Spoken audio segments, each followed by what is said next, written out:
It's something that should worry all Floridians. We're talking about red tide. Now people who are concerned for our beaches are taking a stand. I'm joined by Casey and Jill, who are organizing an event at St. Pete Beach, and it's called Hands Across the Water. Ladies, thank you so much for joining me. So tell me a little bit about this event and kind of what it's for. So Hands Along the Water is a peaceful demonstration to bring attention to the red tide and the problems that it's causing Floridians. It's going to have economic impacts, not to mention the wildlife and all the sorts of problems that come along with this red tide, and we want lawmakers to pay attention to us. Jill, we were talking a little bit about the history of red tide. Now, this is a naturally occurring phenomenon, but in recent years people have said that it's gotten maybe worse. Why is that?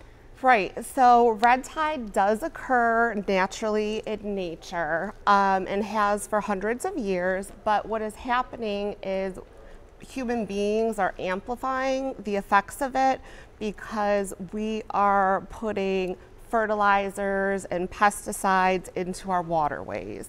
And so we are making the issue a lot worse for our marine life. The big concern here is Lake Okeechobee, which people have said is being, you know, when it drains out into our waterways, that it's also carrying with it, I guess, some of those fertilizers?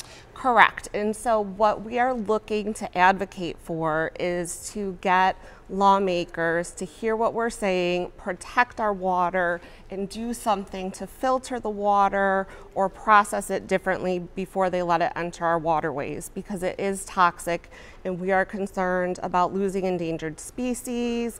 There are impacts for our manatees, our dolphins, the Kemp Ridley turtle.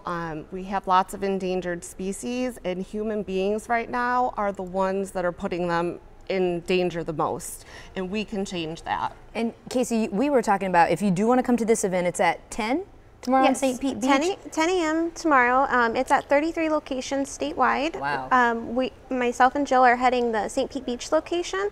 It starts, we'd like everybody to be there at 10, but it starts at 10:15. At that point in time, we're going to be holding hands and trying to bring everybody together, this unification for the oceans. And it's family friendly, so you can bring the little ones, but there is just safety concerns with I guess the fumes that sometimes come along with red tide. Yes, absolutely. We want everybody to wear safety masks, wear protective clothing, make sure you're wearing shoes, and don't bring your pets. So not sandals. Correct. Yeah, shoes. And best to keep, you know, Lulu or whatever your dog's name is at home, even though they're lovely. So in case you miss half this interview or something happened, you weren't paying attention, how can people find more information about you guys? You can find us on Facebook at Hands Along the Water.